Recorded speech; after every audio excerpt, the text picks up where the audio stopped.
From the studios of Farm Journal Broadcast, this is AgDay.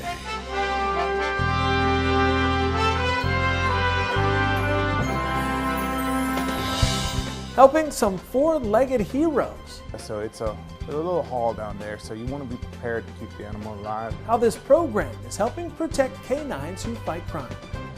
The Fed fights to rein in inflation. It's a big deal. It affects all of our lives. Why all the markets are watching for an important decision today, as livestock producers fight against a perfect storm of triple-digit heat and high humidity. No different than a tornado hitting a cattle feeding facility or a derecho or whatever, and we have these natural disasters. Is there any relief in sight? Team coverage right now on AgDay. Good morning, I'm Clinton Griffiths. Dangerous and record-setting heat is continuing to hit the Midwest and Southeast right now. The high heat impacting nearly a third of the total U.S. population. We want to get to the very latest from meteorologist Andrew Whitmire. Andrew, when you combine the high temperatures with high humidity, you get pretty tough conditions. Yeah, that's right. You combine those high dew points as well as those temperatures into the 90s, in fact, close to that heat mark, and you get very dangerous conditions setting up where heat indices can be anywhere from around 100 to 110 degrees. Notice that map with a lot of those prettier colors. That's the heat products that are out from the National Weather Service. And in fact, this kind of pink area, that's where there's an excessive heat warning. Does encompass much of Illinois, Indiana, and much of western and central Ohio. And that's going to be the case as we go throughout this Wednesday. And in fact, already starting off this morning with temperatures flirting close to near 80 degrees across some parts of the Midwest. And again, as we build in these temperatures, we're really going to see that heat kind of gripping hold once again with some locations nearing that century mark again. Cincinnati, St. Louis, Amarillo, again dealing with those temperatures cracking that 100-degree mark. And again, it's all thanks to this upper level ridge that really just keeps on building in here.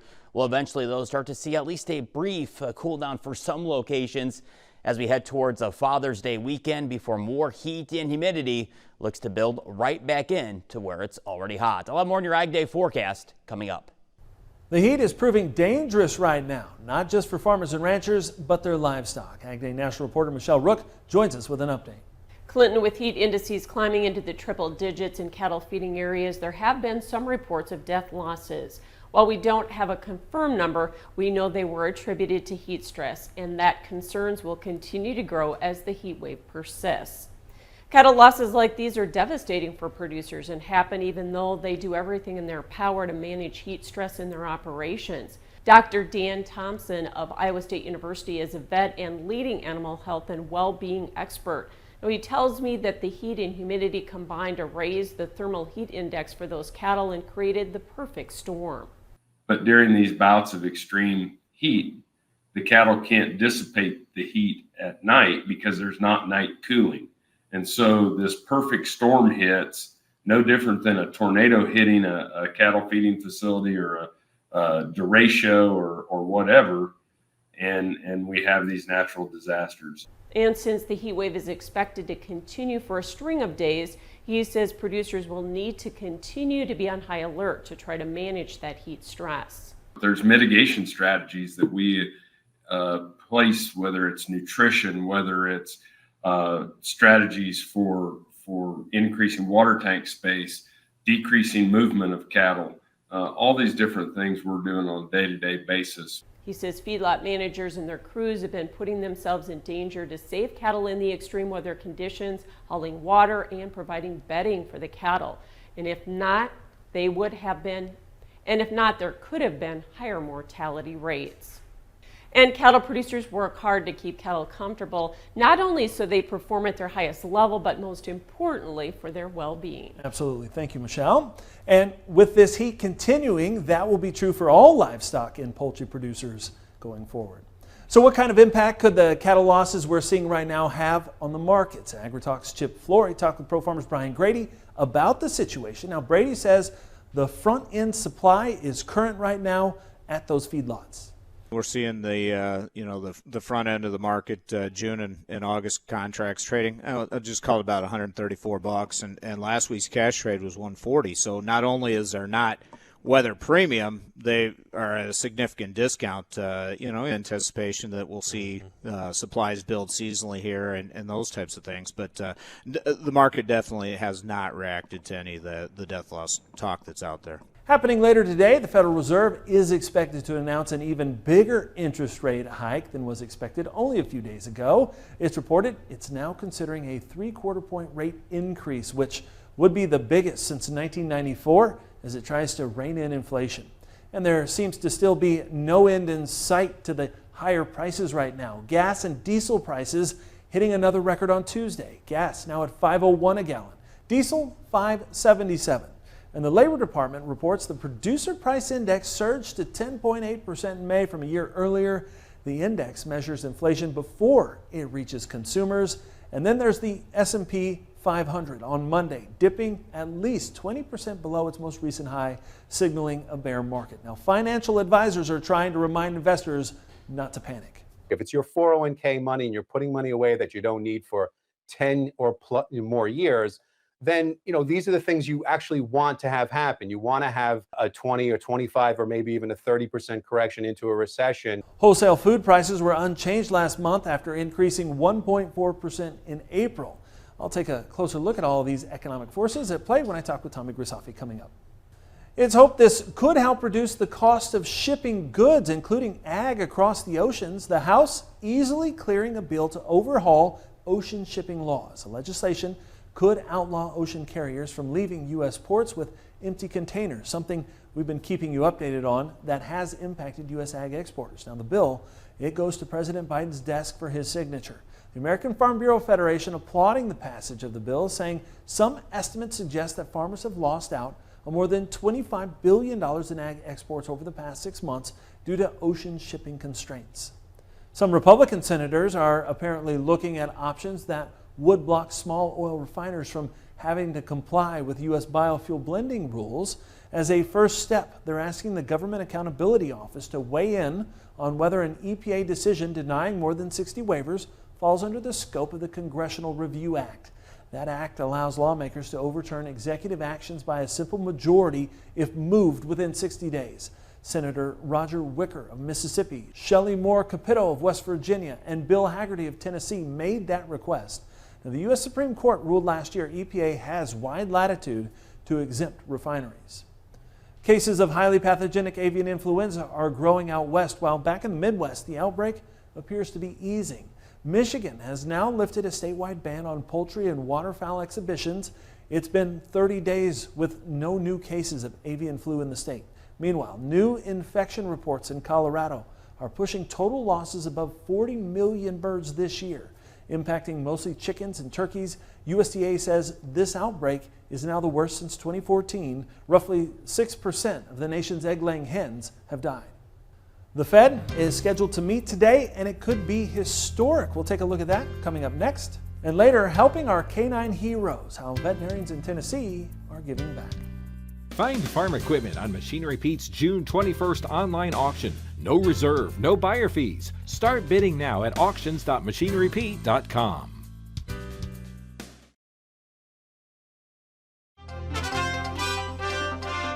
We're joined today by Tommy Grisafi with Advanced Trading. Tommy, as we look at the macro situation that we're in right now, we're looking at a Dow that's down, 6,000 points. The Fed is planning to meet later today to talk about interest rates. How big a discussion will that be? It's a big deal. It affects all of our lives. Those people who borrow money, and the whole world uses money for so many things. Our choices are, for today's meeting, a 50-point raise, 0.50, 0.5%, 3/4, even maybe a little shock and awe. Let's just get it over with. Let's get the spanking over with. Let's go up a point and see how the markets react to that. So a lot of uncertainty coming in this report. Yes, the stock market has come way off the highs. That's the Dow Jones. The NASDAQ companies have come off even more. Starting to see weakness in ag companies and ag stocks also, like John Deere and Potash. So everyone being affected by this. When you look at the ag community and the ag banking system, ag banking, I just attended a virtual meeting at the North Dakota Bankers Association.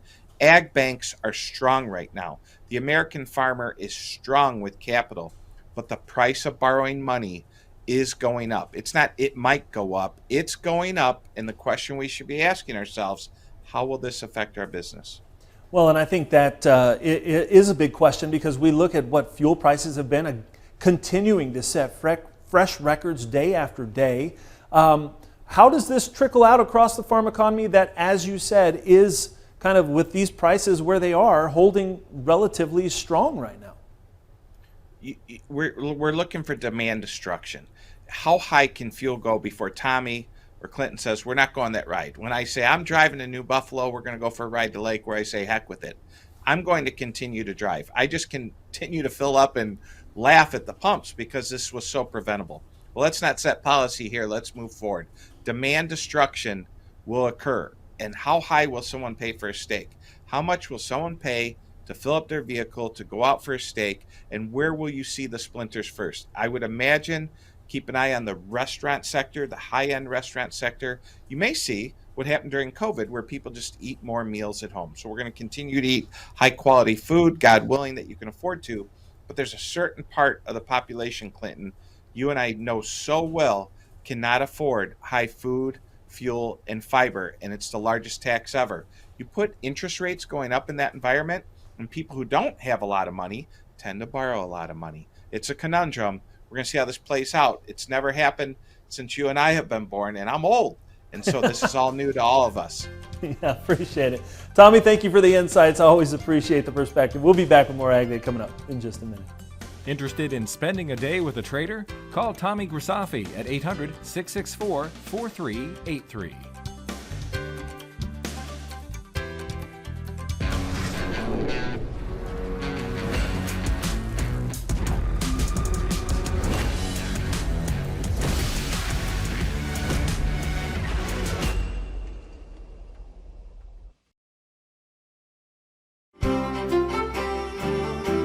Communities near Yellowstone National Park are isolated and tourists stranded after record floodwaters knocked out roads and bridges in Wyoming and Montana. Just look at this video of a building collapsing into the rapidly moving floodwaters of the Yellowstone River. Right now, all entrances to the park are closed. As you can see, some roads are washed out or have been undercut by floodwaters. The flooding triggered evacuations in the park and several Montana towns. Andrew joining us now. And Andrew, as we talk about the rainfall out there, quite a bit of rain and snow melt, but the temperatures and the feel-like temperatures are what everyone is kind of dealing with this week. Yeah, unfortunately, Mother Nature is not playing nice with us. And here's the map of that feel-like temperature for today, which once again, several cities across the United States are going to cross over to that century mark. Temperatures this afternoon, again, already reaching that century mark from Chicago, St. Louis, Tulsa, if you factor in the heat index, which is what this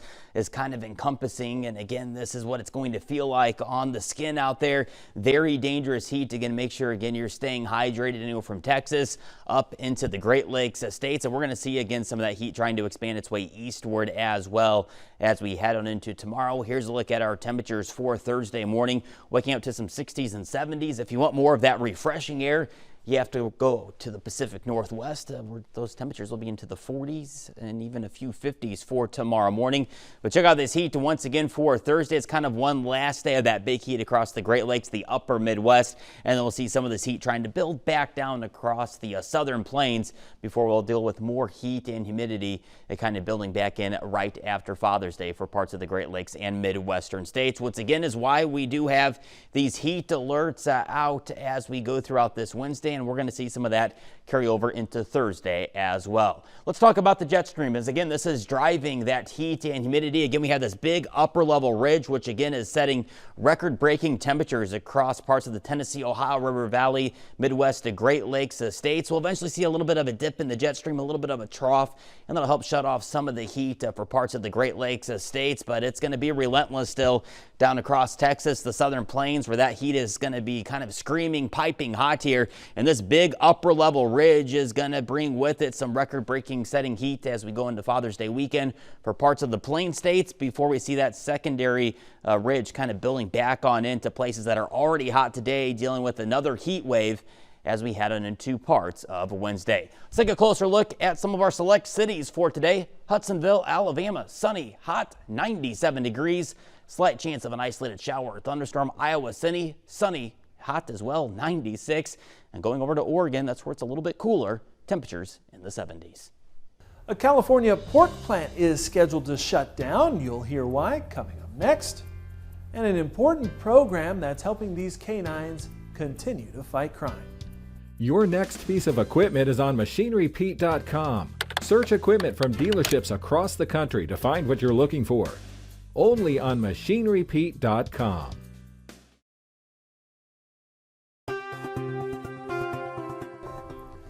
Smithfield Foods has announced it is shutting down all harvest and processing operations in Vernon, California. Now, it says this will happen early next year, and it says at the same time it will reduce its sow herd in the western region of Utah. It says it's also exploring what it calls strategic options to exit its farms in Arizona and California. Smithfield processes only company-owned hogs at the facility in Vernon. The company says it will provide customers in California with its Farmer John brand and other brands from its existing facilities in the Midwest. Now, it says it's taking these steps due to the escalating cost of doing business in California. The National Pork Producers Council is continuing to push the Biden administration to join the comprehensive and progressive Trans-Pacific Partnership. It says in a release, membership would eliminate tariffs on and non-tariff barriers to U.S. pork exports. The 11-member CPTPP includes Australia, Brunei, Canada, Japan, Mexico, and Vietnam. MPPC says there is bipartisan support in Congress for getting into the group. The U.S. withdrew from the Trans-Pacific Partnership back in January of 2017. Now, President Trump arguing that the agreement would undermine the U.S. economy and its independence. Heroes, they come in many shapes and sizes. That includes our four-legged friends, how veterinarians in Tennessee are helping in the country. It's time to sign up for the 2022 United Pork Americas Conference in Orlando, Florida. Register today at UnitedPorkAmericas.com and join us September 7th through the 9th.